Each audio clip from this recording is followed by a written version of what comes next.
What's going on, everybody? My name is Vendrake from catscozygames. In this tutorial, we're going to show you step by step how to build and set up your very first assembly line in the IV age. We'll go over how to make a subnet for it, parallelize between multiple lines with P2P, and how to rename your items so everything goes in its proper place. So without further ado, let's get straight into it. Alright, we're going to walk you through step by step on how to get the assembly line. If this looks a little bit intimidating to you, don't worry about it, it's not too bad. Although at this point in the game, you've got some applied energistics here, you've got some storage buses, we've got a forming press over here, we'll talk more about that a little bit later. You are going to need a scanner, preferably an IV scanner by this point in the game that you're here. Now I would say as far as the assembly of producing the actual casings for this, the hardest casing to make by far is going to be this right here. It is the assembler machine casing, and you will need a lot of ZPM circuits. So in this particular instance of the assembly line, you can have a different number of vertical slices to this. 16 is the max, so I am showing you how to do 16. You can do as few as 11 in the game. In fact, if we look at the quest page, you can find the quest page for the assembly line in the multi-block goals section of the quest book, and it is right here. It's called assembly line. And I believe they recommend 11 initially. Yeah, so 11 assembly line casing, 15 casing total here because you need 4 to make the actual controller block itself. And yeah, the big part about this is the ZPM circuit. So you'll need to make about 90 of these.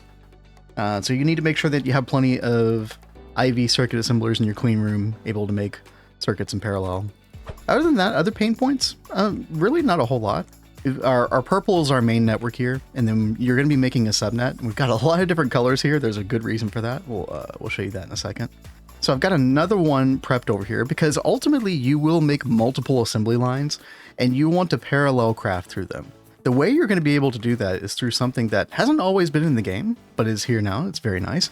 It's called the ME Dual Interface P2P, specifically the P2P. And the reason for that, hopefully you've been using P2Ps by now, but the reason for that is you want to be able to assign one of these P2P inputs that contains your recipe, and you want to be able to assign it to multiple outputs. That way it can split up your craft and parallelize between multiple assembly lines. So here we have it connected to P2P output, like so. And then that is facing a dual interface that has an advanced blocking card. If you haven't used this before, basically this allows the main net to see what is inside the subnet and make sure that it doesn't stack multiple crafts at the same time. We'll go over why that's especially important for the assembly line in just a moment. Yeah, you want to make sure that you have blocking mode as well on the actual P2P output, the dual interface P2P output. Make sure you do not turn on smart blocking mode because that will stack multiple crafts in, and you do not want that for the assembly line specifically. But yeah, you're going to need an ME controller because you're going to have more than 8 channels. I think we have something like 20 channels here, or 23 channels actually. By the way, if you're enjoying the video, please give it a like and subscribe to the channel, and come watch Cat and I stream every Monday through Thursday at 1 p.m. Eastern. We're on all the streaming sites, YouTube, Twitch, and Kick. We hope to see you there. You're going to need a couple different things. You are going to need a data access hatch, and for every individual craft, you're going to need one of these data sticks right here. So basically, you have to teach the assembly line how to make the individual item. And we'll go over that as well in just a moment. You're going to need input hatches. I would say make your largest input hatches that you possibly can. And by the way, all I did was just put the controller down and use a, what do you call this thing? The multi-block structure hologram projector. This will put most of the multi-block together for you. You want to use something called no hatch mode. So in the key, you'll just type in GT_no_hatch and value 1. And then when you put it together, then it won't put any of the buses or hatches or anything. So that you can place those wherever you want, because sometimes it'll place them randomly. But yeah, what we're going to do is we're going to place some input hatches, like so, and you're going to want 4 of them. All the assembly line crafts never have more than 4 fluids. Sometimes they might have only 1, but up to 4, right? And then also for the items, you're going to want ULV input bus. You're going to want this specifically because you only want one singular item type to go in here at the same time. Not only that, but you only want like the exact amount of this as well. And we'll go into that even more in just a moment. But basically you're going to line this up. You're going to put as many as you have slices of the assembly line. So you might have as few as 11 of these. Or if you're like me, just go ahead and make the whole 16. And honestly, if you're able to make enough for 11, I would just go ahead and make the whole 16 because you'll have to do it eventually. But if you're feeling the pinch from making those ZPM circuits, then you can get away with 11 slices for now. We're also going to use an output bus ME for over here, and that's going to connect up to our main network like that. All right. And then let's see. Oh, by the way, you can use mana glass or you can use just reinforced glass. I think the mana glass looks nicer, but if you put it together with the reinforced glass, that's fine as well. Let's see. We're also going to need some energy hatches, and ideally, when you're first making this, you want to double hatch IV because you're going to have some recipes that already require LUV. In fact, the one that we're going to be working with today, the heavy duty alloy ingot tier 4. This is what you need in order to make the tier 4 rocket. You're gonna need LUV, so you might as well just go ahead and double hatch this. Let's go ahead and hook this up like so. Very good. And let's see, what else do we need? We do need a maintenance hatch, which you can just put on this layer right here, like so. And by the way, if you have any questions about this whatsoever, there is also a link right here in the quest page to the GTNH official wiki for the assembly line. I do highly recommend this. So that can kind of help you fill the gaps in with this video. Although this video should be enough for you. Let's see, what else do we need? By the way, the energy hatches do have to go on this top layer. This is kind of a nice place to put them, kind of toward the end of the line. And we just need to do maintenance on this. And if we look at the tooltip, running fine. There we go. Perfect. All right. So let's set up the subnet next. Let's figure out how to do that. You're going to need fluid storage buses for the input hatches, right? You're just going to place those like so. And then you're going to need normal item storage buses for all 16 of these ULV input buses. And we're going to have to set different priorities on every single one of these. So let's go ahead and get into that. The reason for that, let's go ahead and talk about the mechanics of the assembly line and what's going on here. The fluids, there could be up to 4 right here. Those need to go in a very particular order, starting with the front. So the first fluid that you see in the craft, that one's always going to go into this first input hatch that's on the front of the machine, where we are here. And then it cascades down, like so. And the exact same thing for items. So let's say that you had 16 items total. This final 16th item in this bottom right corner of the craft would have to go all the way down here. So very, very, very important for these to go locationally in the correct space. Now, when you make this this recipe, it will actually, when you bring it over, it'll actually put these in the correct order for you by default. So generally, you don't have to mess with that. Let's do an example of that. We're going to use a fluid processing pattern terminal. So here's the deal with this. There are 2 different terminals that you can use to make, especially when you get more and more items involved in this, to make the patterns for your assembly line. One of them is this. This is called the ME processing pattern terminal. This, unfortunately, though, you cannot make it until you get LUV parts. So you already need to be like kind of pretty deep into the assembly line situation.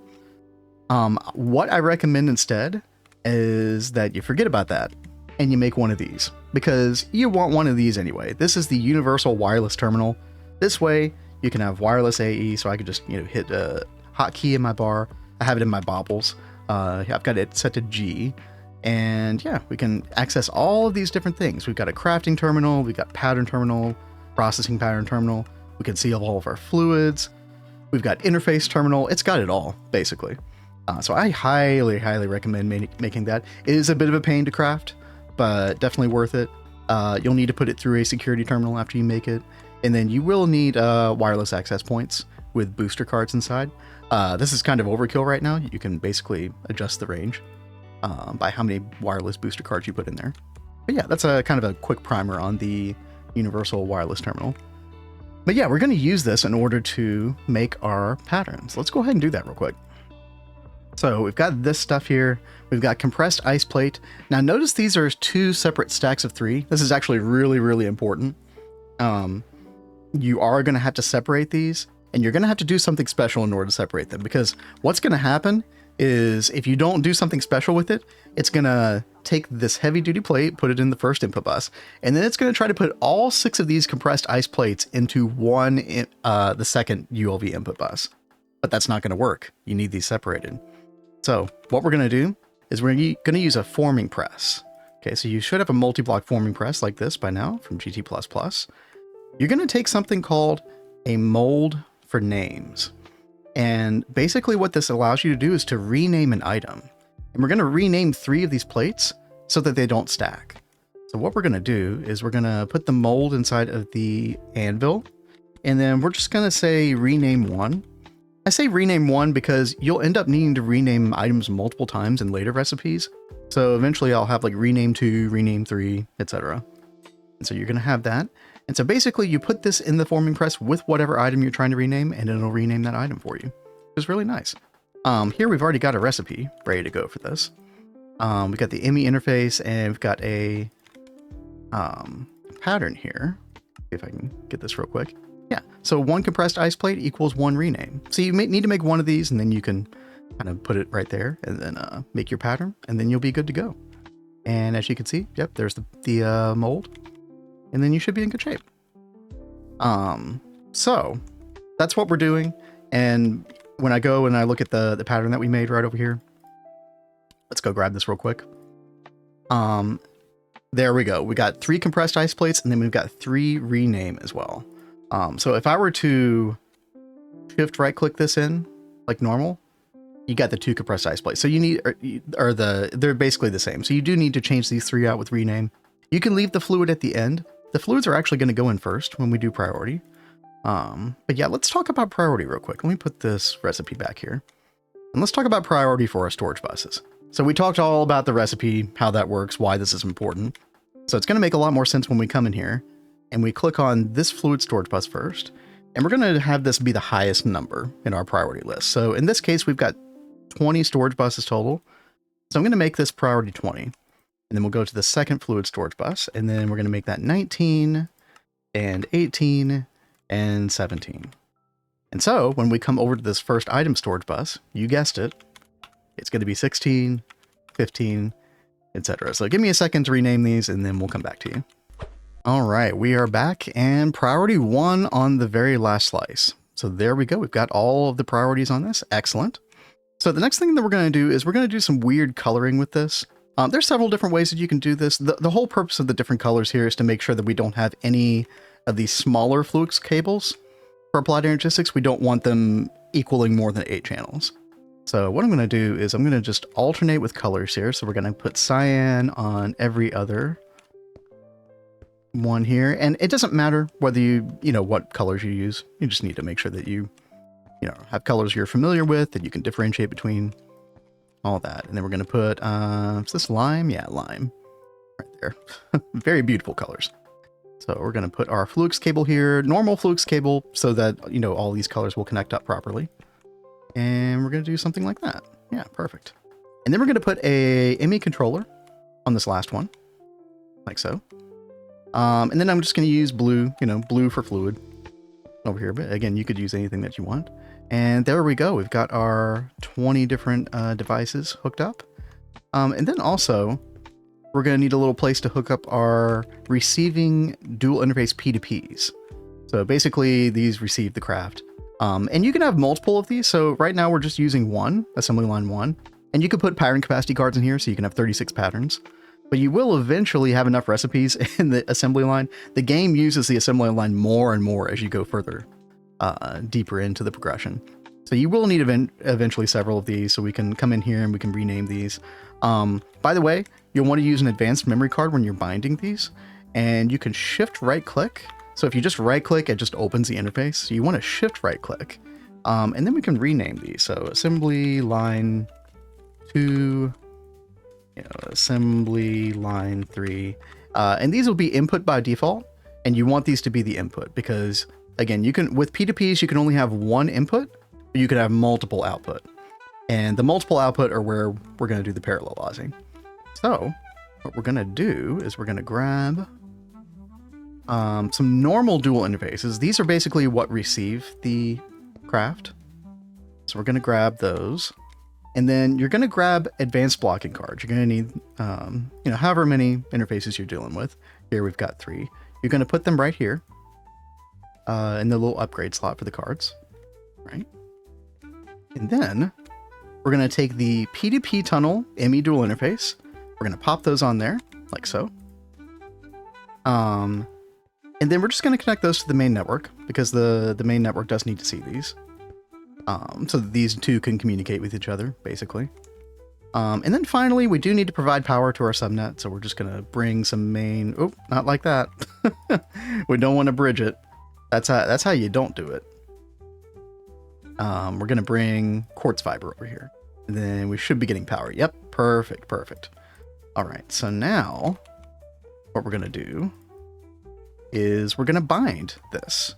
So we already bound this input for assembly line 1. We already bound this to this P2P right here. You can see up the tooltip at the top, assembly line 1. We want to do the exact same thing for this one right here as well. This one says unlinked at the moment. So what we're going to do is we're going to shift right click the one in question. And then we're going to make sure that we have current mode set to bind to input. And we're going to go find the original input that's for assembly line 1. It is this one right here. And we're going to bind that. And as you can see, we have 2 outputs now connected to 1 input. You can see 2 outputs right there. And you can see them all highlighted in the world. And there you go. So that is done. So now this recipe will get parallelized between both of these assembly lines, which is great. Now, one other thing that we need to worry about is the data access hatch. Basically, there are ways to deal with this later on. There's something called a, I believe it's called a data bank. It's something in ZPM. It is this right here. Yep, data bank. So you'll get access to this big multi-block computer where you will put all of your data sticks in eventually, and then you'll connect up via optical fiber cable to the multiple assembly lines. That's a little bit too much for this tutorial. We're just trying to get you started in Ivy, but you will want to prepare to have one of these data banks eventually. It's not a big multi-block. It's just kind of like a 5x3x3. Yeah, it's shaped like this. But just keep in mind that you'll be running a bunch of optical cable to all of these assembly lines eventually and connecting it to one data bank. So when you're designing your area, just something to keep in mind. But what we're going to do is, until we have the data bank, you need a data stick for every recipe in every assembly line. So we also need to get one of these data sticks here. Now, how do you get the data stick? How do you get it assigned to that? Well, every single recipe is going to have a scanner tab up here. So this is the recipe in question, the tier 4 ingot. You're going to click this scanner tab right there. It's usually toward the end. And then that tells you exactly what item you need to put inside of a scanner. So it's 125 seconds at LV. So if you put it in an IV scanner, it shouldn't take long at all. So we need a heavy duty plate, tier 3. Let's go ahead and get one of those. And you're going to come over here to your scanner. You're going to put empty data sticks, which are not a difficult craft, by the way. And not too bad in the circuit assembler. You're going to put empty data sticks in this little slot right here.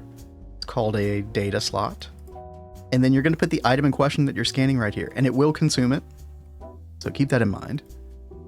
But when this is done, we should get a data stick for our new craft.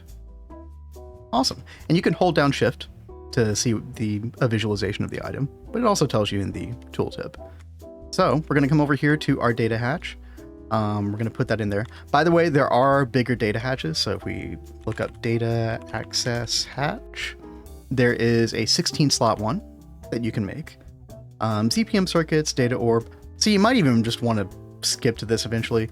But yeah, this does require an LUV machine hole, so you might not be quite there yet. You should be pretty close to LUV at this point, but you might not have made one of these quite yet. So that, I believe, should do it. Let's turn our power switch on.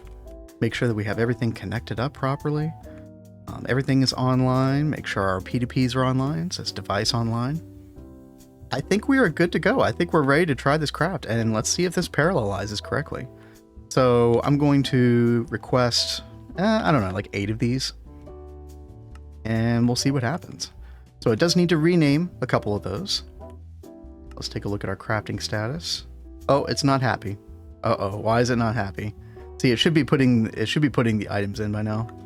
I do want to mention one other thing. Sometimes the crafting system in AE2 cannot see this pattern anymore. So sometimes you can take this pattern, you can take it out, then you can put it back in. Another thing you might need to do is you might need to bind these the opposite way. So what you can do is you can, like I can remove this, for example, which is going to take the binding away from all of them. And we can put our recipe back in here. And what you can do, I do find this to be a more reliable way. Normally I like to bind to input, but sometimes I get better results and less of these problems whenever you do bind to output. So here we're at our input P2P at the moment, and you can click bind and make sure we're in current mode bind to output. And then we can click both of these, and there we go. And so we definitely need to do that. Again, I'll point this out again in case it didn't make it to the video so far. Make sure you've got blocking mode on for all of these. Yeah, blocking mode, you don't want smart blocking mode though, just the normal blocking mode. And then you don't need to worry about it on the receiving dual interface, but you do need that advanced blocking card on the receiving end. And now everything should work. Yeah, let's request 8 of these again. Oh, there we go. Yeah, things can be a little bit finicky with the dual interface P2P. It's definitely the best way possible to parallelize at this particular point. But we literally made it work by just taking the recipe out and then putting it back in. A bit strange. Hopefully once it's set, it's good to go for you and you don't have any more problems. But if you ever do have those problems, consider rebinding the P2Ps and also consider taking the recipe out and putting it back in. One of those usually does work. And look, we got both of these on, which is awesome. So we're making a tier 4 ingot every 7.5 seconds. Eventually, kind of the sweet spot magic number of these assembly lines, I do find to be around 8 of these, and 8 did serve me well for quite a while. There weren't too many bottlenecks in crafting things for a while, at least in like LUV and ZPM. So you should have a pretty good time with that. You know, 8 is like not too many where, you know, you're going to need 32 amps total to sustain 8 of these. Which hopefully shouldn't be that big of an ask at that point in the game, but yeah, and there we go. We've got all of those crafted. So, man, I'm feeling pretty good about this. Hopefully you learned something here. Hopefully this doesn't seem too difficult. You can totally get this done if you got to this point in the game. Again, you've got that wiki article that you can check to kind of fill in the gaps, or if you need an extra little visual in addition to this video. But yeah, hopefully that helped out. If you did like the video, if it did help you out, please give it a like and please subscribe to the channel for more tutorials, which you can find. I should be linking a playlist right here. And until next time, we'll come to you with a tutorial again very, very soon. Until then, take care.